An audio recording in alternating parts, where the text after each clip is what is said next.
Morning, ladies and gentlemen. Dorothy here from the CCMA. Absolutely delighted to welcome you to our webinar this morning on operational excellence training for chat and messaging agents.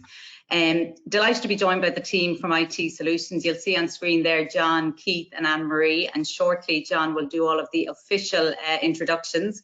But IT Solutions are long-time supporters of the CCMA, and I know Joe is joining in as a participant today. So from a CCMA perspective, we're delighted to be hosting this event with IT Solutions today. And John is going to tell you a little bit about what they do. But while we're just waiting, we normally give a minute or two for everybody to join. And I can see people joining as I speak. Just to remind you that we will be recording the webinar, and that the recording will be available afterwards for you to share with colleagues and friends. We'll also have a version of the presentation. And last but not least, to remind you that we would be delighted to take any questions that you have. So please feel free to put them in the chat box there to the side. I'm sure most of you at this stage are more than familiar with GoToWebinar, but you'll see the questions or chat panel there on the right-hand side. So please do put in your questions. We want to make this as engaging as possible. And we know this is a really important topic for a lot of CCMA member companies, and we're delighted to have the experts with us this morning who are going to share very valuable insights with you all. So without further ado, myself and Niamh from WSI are going to disappear. We're going to hand it over to John, to Keith and to Anne-Marie. And thanks a lot, guys. Really looking forward to the presentation. Great. Thanks, Dorothy. That's great. Good morning, everyone. And thank you all for taking the time to attend our webinar this morning. My name is John Finnegan, and I'm the Sales and Customer Success Director in IT Solutions. We all know contact centers are moving to a multi-channel digital model away from telephony voice only. According to recent research from Contact Center Babel, in the UK, telephony volumes will decline to about 63% of total contact center interactions by 2024. Web chat, messaging, social media customer service has jumped by over 50%. And 35% of contact centers intend to deploy some form of AI in the next 12 months. However, these new channels are fundamentally different to voice. Concurrency, asynchronous, synchronous, closed conversations per hour, active conversations, inactive conversations. All these are new concepts that you as contact center professionals have to manage, as well as your traditional voice model. IT Solutions have been working in the contact center area for over 30 years, deploying thousands of projects globally, and are one of the leading providers of messaging and conversational AI solutions to contact centers in the UK and Ireland. In particular, we've deployed projects for brands such as Tesco Mobile, Danone, Co-op Insurance, Asda Mobile, Hugo Boss, West Midlands Police, Electric Ireland, and KBC Bank. And although the technology platform used is obviously an integral part of the overall solution, the most important aspect, which to be quite honest is often overlooked, is your digital agent. No matter the bells and whistles of your technology, the amazing AI features, the multiple channels, if you don't onboard, train, manage your digital agents properly, projects will fail, results will be poor, and customer experience will be negative. It's funny, I was recently looking at all the contact center marketing emails sent to me from vendors. 100% are technology vendors. And yet, the biggest cost in contact centers is staff. Not one of those vendors was selling operational excellence or digital staff training. Why? Because it's too hard. They don't have the knowledge, the experience, the methodology, and to be quite frank, they'd rather talk about the next big thing than the basics. So for some of you today, the concepts my customer success and training colleagues, Anne-Marie and Keith, will run through may seem basic, but even so, these are the #1 issues our staff deal with every day with our customers and have the greatest impact on performance.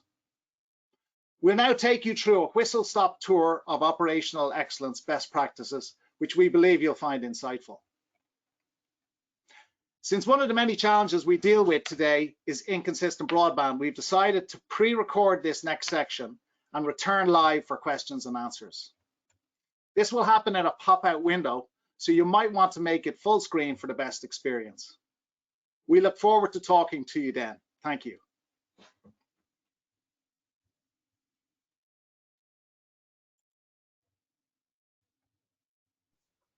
Hi everyone, thanks again for coming to our webinar around operational excellence training for chat and web messaging.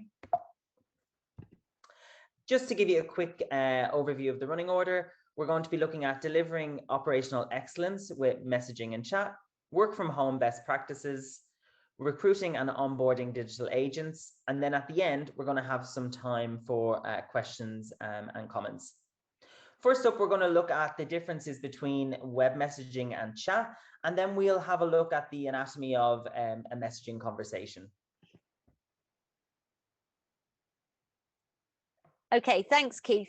So I'm going to start off by explaining some of the differences between chat and messaging.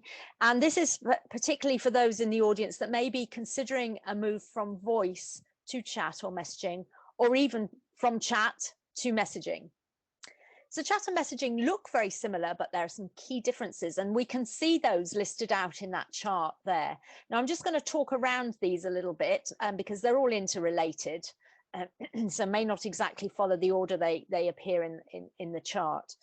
So chat is session-based, and that means it's a bit like a phone call. The conversation is time-based. It has a definite start and end and requires real-time participation. Messaging, on the other hand, is more like an ongoing continuous conversation or relationship with the brand, where the customers can come and go as they please, and there really is no definite end to the conversations.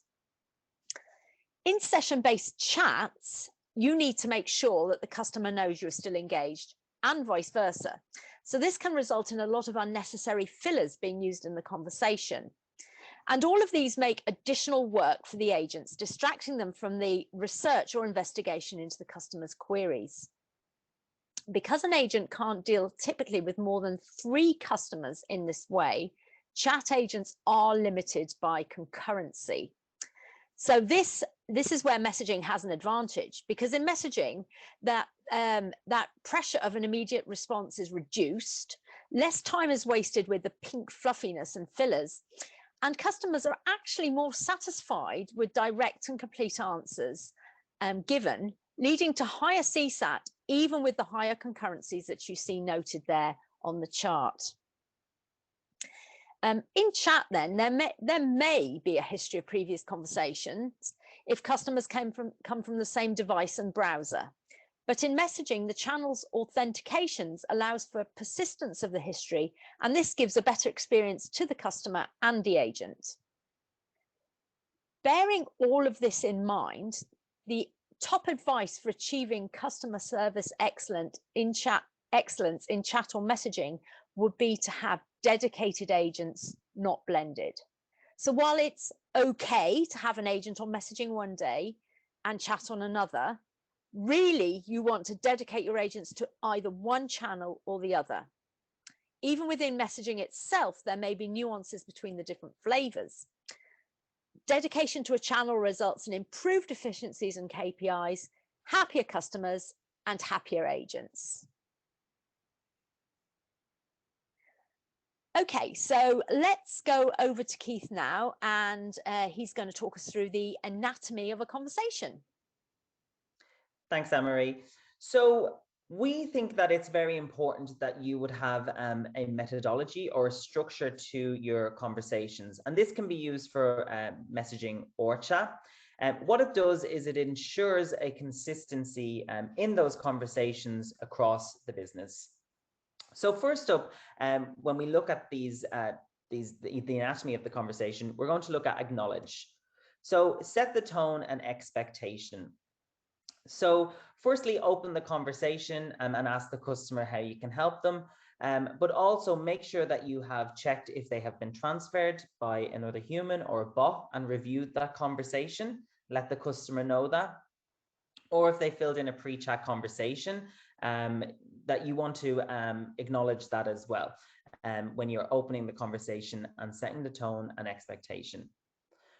Next, we move on to understand. So understand and read the customer's query and understand the intent.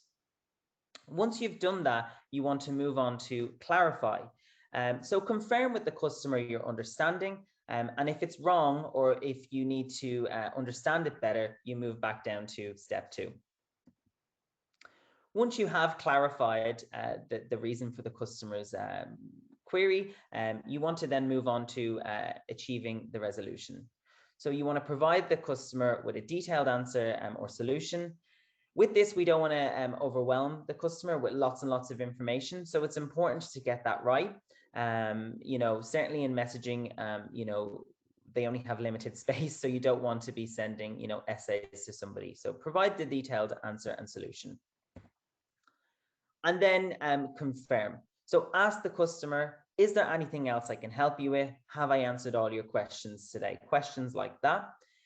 If they have another query, you want to move back down your service steps and understand, clarify, achieve a resolution until you get back to confirm, where you're going to ask them, is there any other questions today? If there's no further questions, then you want to ask the customer to fill in a survey and provide feedback. Other really useful tools that can help in the construction of your conversations are tools that are already probably built into your messaging application. So when we look at the likes of canned responses or predefined content, so pre-written answers that your agents can use, automatic messages can really help with setting the expectations for customers, certainly at the beginning of a conversation or during it if the agent needs to go off and take some time to look up something.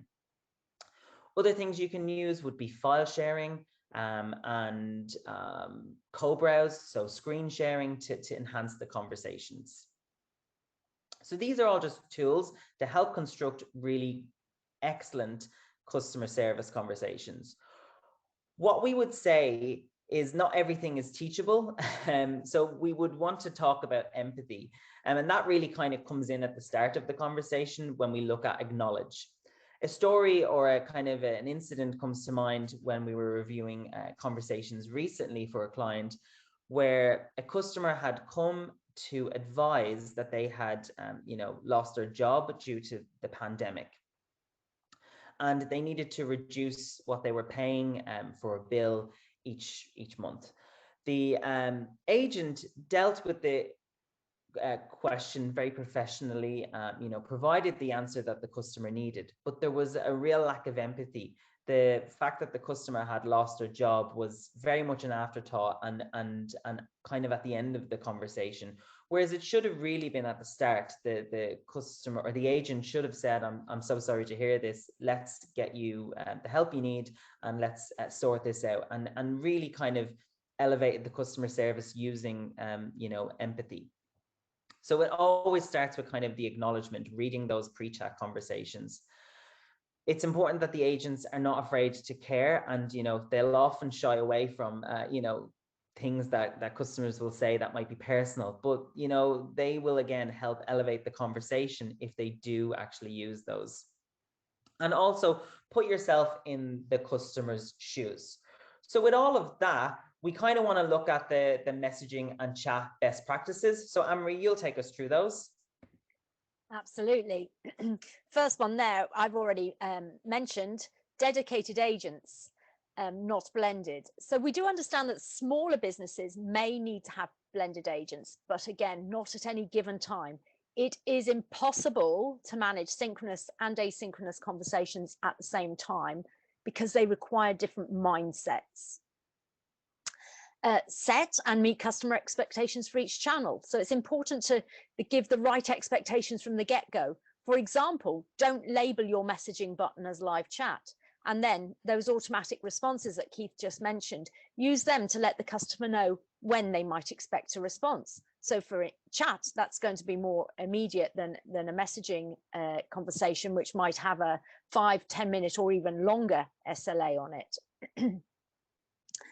So don't assume chat metrics align to messaging. So they don't. So don't try and measure your messaging efficiencies as you would your chat. Conversational communication requires different metrics and measurements. And my advice would be actually go for the emotive KPIs like the CSAT and the NPS first, and then the efficiencies the average conversation duration, conversations per hour, and the SLAs, they will come naturally afterwards. Keith, remember that client that had a 30-second SLA on every response to a customer? I remember them well, Anne-Marie. Their conversations were just full of filler stallers. Exactly. The conversations were dreadful. They didn't flow at all. And CSAT wasn't great either. So that was just an example of putting an efficiency, actually a phone type efficiency, ahead of an emotive KPI, and perhaps trying to enforce that phone KPI this was actually a chat scenario. Okay, so the next 3 points: closing the conversations when natural conclusion is reached, the agent behaviors, and the repeat contact analysis. These all relate a little bit more to messaging than to chat, so I'm going to kind of talk about them together. Messaging conversations may last a number of hours and even days, and several agents may have to deal with a conversation over its duration. So this idea of not closing conversations until a natural conclusion is reached messaging gives you this advantage anyway. You don't have to close out a customer to allow for another to come in. So keep that. If that conversation is not finished, don't force that customer out of it. And if the agent's shift ends, then that conversation can be, in a messaging scenario, can be put back to the queue for the next one to take it up and further the inquiry. The agent behaviors, online rate and transfer rate. So online rate, it's absolutely important that agents actually stay online as much as possible in messaging when they're supposed to be online, because most messaging softwares come with an intelligence that sends those messages to the agent to keep them busy, even though the conversations may have gone idle. So to keep going offline and back online again, it can disrupt those algorithms that distribute the messages fairly. So that's very important to make sure that the online rates are good. And secondly, the transfer rates. Analysis of this will reveal those agents who are transferring a higher than average number of conversations back to the queue without taking action. So that indicates that these agents are either cherry picking the conversations they want to handle, or that they're simply not managing their workload. Repeat contact analysis. Repeat contact rate assumes that a customer who returns within 1 hour, 1 day, or 3 days, and each business will decide which one is appropriate. That's assuming that the customer is returning because their issue has not been resolved.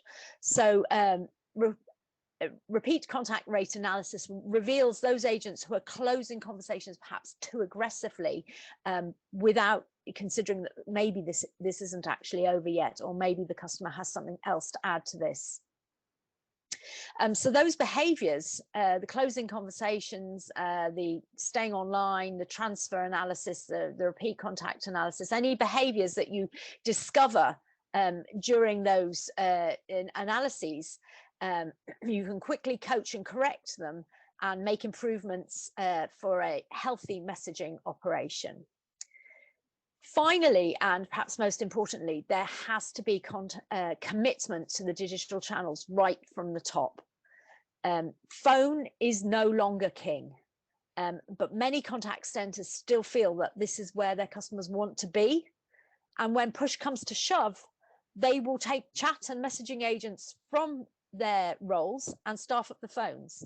And this is crazy, of course, because there is no concurrency on a phone call. Anne-Marie, do you think businesses are wary and they don't think they can get the same things done in messaging and chat as they can on the phone? Yeah, absolutely. That's a big thing. We see it a lot, and really you can do more on a chat and messaging conversation than you can complete on the phone. I think a big concern is security, and so often I see our chat channel is not secure. Why is it not secure? Absolutely, it is as secure as a phone conversation. And everything and more can be handled on that conversation that you could do on the phone. So absolutely no need for concern at all. All the big players in the chat and messaging software have really superb security stories, and that needn't be a concern at all. Yeah.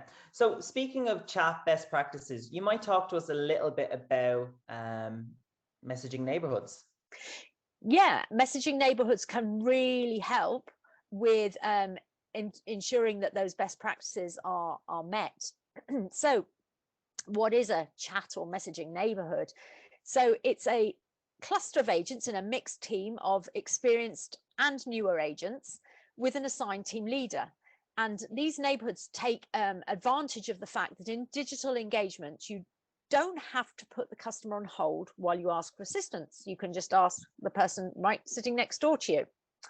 So this constant contact among the neighborhood's members promotes shared learning and training, and it builds team morale and spirit, with the new agents quickly feeling part of the team and empowered to do their job proficiently. And really importantly, it relieves pressure on supervisors who might often be managing many agents on different channels, trying to maintain service levels, manage queues, and assist with agent queries.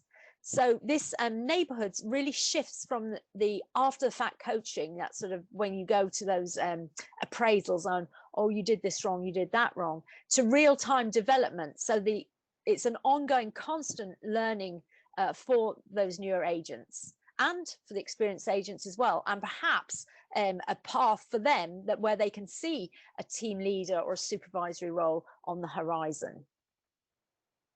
So just to summarize, experienced agents will assist and mentor the newer agents, quickly increasing the newer agents' knowledge, expertise, and confidence, relieving pressure on often overstretched supervisors, building team morale, and finally, happy agents lead to happy customers, less agent attrition, less customer churn.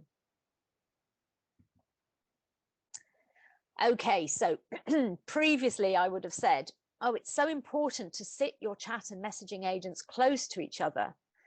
However, home working and the pandemic, have changed all that.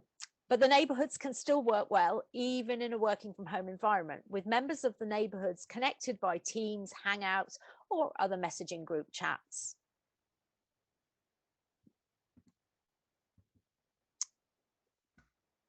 So let's look at why digital channels are better for home working than voice, and how to promote some best practices working from home.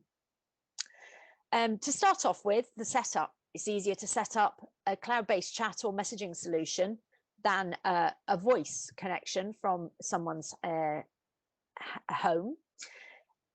Secondly, noise disruptions. For voice, you need a silent space. You need no noise in the background. For digital engagement, yes, you need a quiet space, but you don't need a silent space. Customer won't hear your pets, your doorbell, your children, and you can play your favorite music while you work. And another big plus for messaging in particular is that brief internet outages or drops in connectivity will not kill the conversation, leading to a frustrating experience for both sides. Because of the asynchronous nature of messaging, an agent can pick up just where they left off when the connectivity is restored.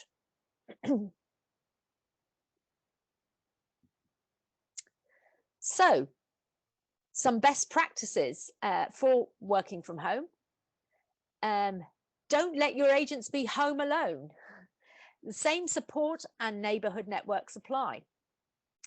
And this can also help with managing breaks.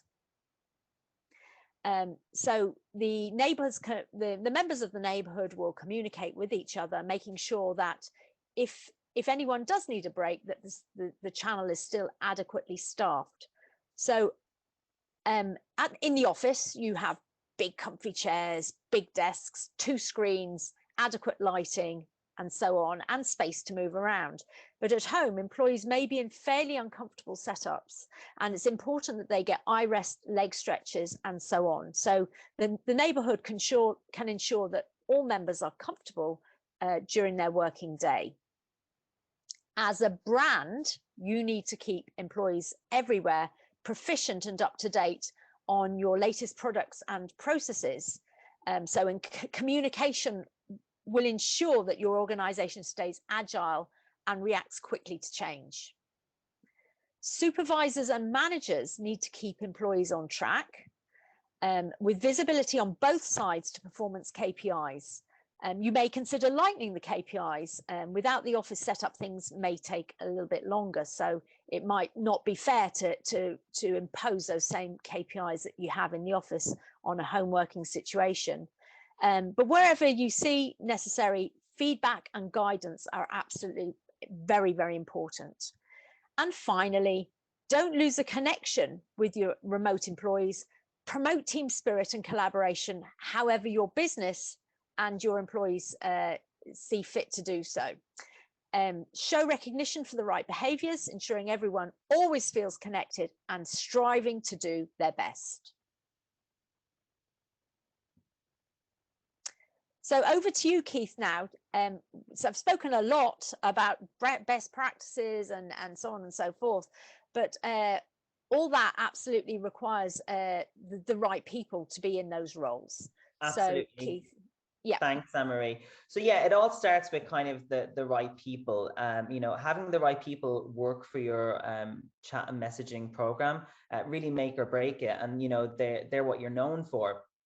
We all know customers or businesses that have really poor customer service, and we talk to our friends and family about it. You know, so having a good reputation when it comes to your customer service, it's not the easiest thing to achieve or maintain. But if you start with hiring the right candidates and supporting them with continuous training and feedback, you really do put yourself in the right or in the best possible position. We would always advise that when you are interviewing, whether that be face-to-face or now that we do Zoom interviews, that you put your candidates to the test, you know, and test their messaging or chat skills. So come up with a simple customer service inquiry that would relate to your business, and ask them to answer that problem, just using their customer service instincts. And this can really help you identify customer service champions very early on in the recruitment process. So what do you want to look for when you're recruiting a great messaging agent? Some of the things that we're going to talk about, or I'm going to show you now, everybody will know. They're common sense, but you again would be surprised at how often you know, people don't, or employers don't look at these attributes. You know, and they have people on their messaging programs that don't have these skills. So first up is language standards. Whatever language your messaging program is going to be in, you need to make sure that your agents, you know, have a very high standard of that language. Written and communication skills, you know, they need to be able to communicate effectively and also have really good spelling, grammar, and punctuation. Your agents are going to do a lot of typing when they're doing messaging, so they should have pretty decent typing skills. You know, they don't need to type as quickly for messaging just because of the, you know, asynchronousness of that, but they should still be able to do up to 50 words per minute. Something that's really important is multitasking. We've talked a lot about, you know, how, you know, on the phones they're only dealing with one person, but when you're dealing with messaging and chat, you're dealing with multiple people and you're multitasking. You're dealing with lots of different problems and trying to find lots of different solutions. So it's really important that someone can juggle lots of different tasks. They should have a good technology know-how. Right now, the amount of different channels that people can use for messaging, WhatsApp, Facebook, Instagram, Twitter, web messaging, in-app. There's lots and lots of them. So your agent should have a good understanding of these technologies and be able to educate customers on these applications and around these applications as well. Something that I think is really, really important, is the ability to spot opportunities to go above and beyond. We all know customer service, we all remember brilliant customer service experiences, and we tell our friends and family about great customer service experiences as well. And that's generally when someone has gone above and beyond for us. So that's really important. And then finally, flexibility.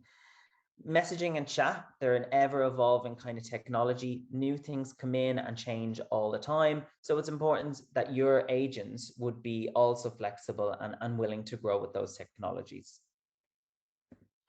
Once you have hired your agents, you want to onboard them. You obviously want to train them on the application that they're using, the platform. But we have some tips on onboarding them specifically around messaging and chat. So give them some time, be patient and allow them to adapt. There is a lot to learn, so it's important that they have that time to learn the new programs and understand everything and also learn the job. Concurrency, again, we've spoken about this a little bit in this webinar, but the amount of conversations that your agents will begin with should be a lot lower than what they finally have. So, don't start them on 4 conversations to begin with. They need to start at 1 conversation and gradually build up their concurrency over a week or 2. It's all about building their confidence. So when they're confident, they'll be able to deal and multitask with lots of different, people. And other onboarding tips would be to review. So spend some time having one-to-one performance reviews with your agents and ask them what their worries are, where they're feeling not confident, where you can help them improve. That's where you'll really be able to pinpoint any problems that they're having, early on, and you'd be able to coach them and support them to, during that. And something else that we've talked about a lot on this webinar is feedback. It's really, really important. Get detailed feedback about your training and onboarding, and use that feedback to help you improve your processes in the future. So that brings us to the end of this webinar session. We hope that information has been useful for you, and we'll be here to take some questions.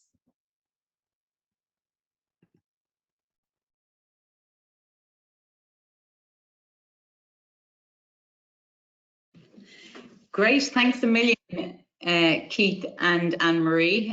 That's really great. I'm going to kick off because I'm conscious of time, so we have about another 10 minutes for questions. So just again to encourage people, any particular questions that you have, please send them through. I'll kick off with you, Anne-Marie, if that's okay. Yep. I really like the concept of neighbourhoods. Hadn't heard that one before. So what, if the experienced advisors are helping the new advisors, what is the role of the supervisor in that context? Okay, so as you mentioned, the experienced agents are assisting the newer members in a support and ongoing sort of learning capacity, but the supervisor still has to keep a very close eye on the team and the individual KPIs and the queues, the SLAs, and most importantly, the communication. So that's really going to be the supervisor's role there, is to keep the team abreast of all the updates and changes in the business, to keep everyone agile, and of course, where necessary, providing feedback and guidance. And Keith, you talked about recruiting and the skills to look for in a digital online agent. Can you reskill a voice agent? I know years ago when we talked about social media, one of the things that actually came across was companies used to say if they advertised a job in the contact center and then they advertised a job supporting a social channel, that you'd get 5 times the number of applications for the social, because that was seen as the up and coming new part of the business. But can people be reskilled to move from voice to digital? Yeah, absolutely, Dorothy. You know, I would say that it's actually quite an easy thing to upskill someone from voice to digital. It doesn't suit everybody, but I would say if you are moving your messaging operation or your phone operation to messaging, you know, 90% of your staff you'll have no problem with moving over, they'll be fine. But we find that, you know, you'll get more pushback from the staff that are maybe used to doing phone. They like that kind of one-on-one, that kind of one concurrency, and they don't have to speak to multiple people. They are able to build good rapport with people on a one-to-one, and they find it more difficult, you know, when it's spread over more customers and they have to do more things. Overall, though, it's fairly simple, and there wouldn't be too many challenges. I would say just through coaching, feedback, you know, you'll be fine. Great. Peter then asked a question. When you talk about testing multitasking as part of recruitment, are there any suggestions for this? So I don't know, Keith or Anne-Marie, which one of you'd like to take that one? Yeah, I mean, so what we would suggest is coming up with kind of a scenario specifically around messaging. So, you know, you can provide the candidate with a problem and have them message you basically back to answer that problem, and just kind of, I guess, dissect how they've kind of responded. That's kind of what we would mean by testing, see how they go with the messaging. Okay, Christine has asked, she says, thank you for this great presentation. You mentioned the importance of keeping chat and messaging agents separate to calls. What would be your advice in relation to email? So I might ask that one to Anne-Marie, because I know you had talked about keeping them strictly to one channel. Yeah, so I guess email isn't so bad. You can chip away at them in the background, I guess, because you can just, with the other three, you can't leave the customer hanging, but with email, perhaps your SLA on an email is going to be 48 hours anyway, so you can start an email in a quiet moment and finish it later. So yeah, potentially you could do email alongside chat and messaging, but again, the priority would have to be given to the chat and messaging over the email, because they're more immediate channels than email would be. Okay, and then a question from John. Again, Keith, I'll put this to you. Thanks for some great information. Are there any tips on how an agent can build good rapport using chat/messaging? Yeah, I mean, we could probably do an entire webinar on the kind of earlier service steps that we had. You know, it's important that to build a rapport to be warm, like we said about that section about empathy. You know, listen to what the customer is saying in the pre-chat survey, and use some of that information. That can really help build rapport. Can I just add something to that as well? So yeah, in chat, you tend to use you can sort of fillers, and you might ask how the weather is while you're going off looking up something. So in messaging, you know, the idea is that the answers are more direct, but that still doesn't mean you can't build rapport. You can still, with messaging, it's important to give the customer their answer in one go, or at least something that's going to further the conversation in one go, rather than little bits of information like you might in chat. You might just say, hold on a second, in chat. Messaging, you don't have to do that, but yes, you can still build rapport, but build it into that, into your answer. So you would acknowledge and respond to the customer in one go. So, hi, happy to speak to you today, and I'm going to help you with your question, and here's your answer. You know, and obviously if you need to get other information first, that's okay too. But yeah, it's important not to just, because we've said you need to give direct answers in messaging, to completely ignore the fact that you still need to build that relationship with the customer through you know, just nice, friendly responses. Great, thanks, Anne-Marie. And John, if I can put a question to you, we might as well put you on the call since you're here anyway. For companies that haven't opened any of these channels, so that the chat or the messaging, would you skip chat and go straight to messaging, or what would your advice be? Yeah, I definitely, you know, like the chat in some sales use cases where there's going to be good FCR and you can close out a sale quite quickly and on one single chat, absolutely, you can still use it. But messaging, you know, is far more flexible in terms of, because you can nearly treat it like chat, but you know, and you can have a, you know, a tight SLA on it, but you can also then use the asynchronous nature of it to, you know, to give better answers as well. So just, it all depends on the use case really, and what the organization are talking to their customers about, and that's what we would look at first, certainly.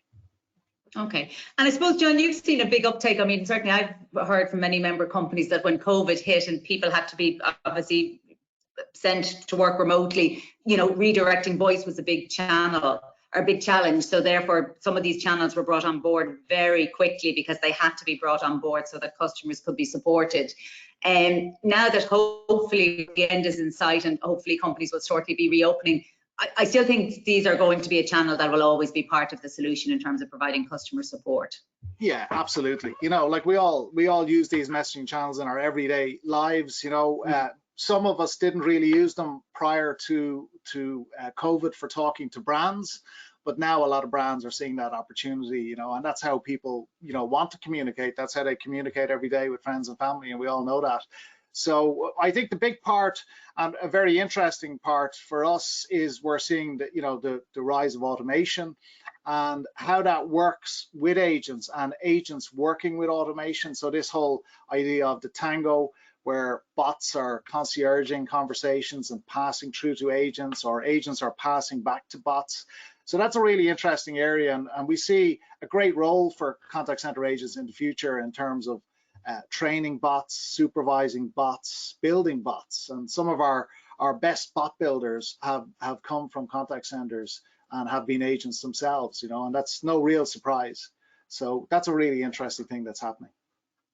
Yeah, and I think it's a real advantage for companies too, because before everything had to go to the IT department and you were at the end of a long list potentially, but with a lot of these applications now, they are so user friendly. And it's great. It's obviously a great skill for customer service advisors to be able to add to the skills that they already have, and it's a very enjoyable thing for anybody that's interested in that side of, you know, the journey mapping, the process mapping, etc. I'm conscious of time. We just have 3 minutes left, and I have no more questions. But what I was going to say is, obviously, from an IT solutions perspective, John, you guys are more than willing and happy to speak to anybody on the call today that wants some further information. I know obviously you provide technology solutions, but now with Keith and Anne-Marie, you're obviously providing the consultancy and the training solutions for advisors, managers, supervisors, team leaders. So, you know, really encourage people, if they want further information, just to drop you a line there. You're all on LinkedIn. I know LinkedIn is the way people prefer to connect these days, but all of your information is there. We're just showing it on screen. And I know we're going to have a second webinar with you guys. We're going to schedule that date in the next few weeks. So just to say to anybody on the call today, if there's anything we didn't cover that you were really keen to learn a little bit more about, just drop me an email, dorothy@ccma.ie, and I can obviously make sure that for our next webinar, we'll include that as well. But I know there's been a lot of interest and a lot of engagement today. So thanks so much to Keith, to John, to Anne-Marie. Really interesting, really insightful. And as we say, the recording will be available. We hope to have it ready at some point tomorrow, and we can send that out to everybody. And we'll also have a copy of the presentation as well. Thanks, everyone. So Thank you. Enjoy the rest of the day, everybody. Bye-bye. Take care. Have a great day. Bye. Bye. Bye. Bye-bye.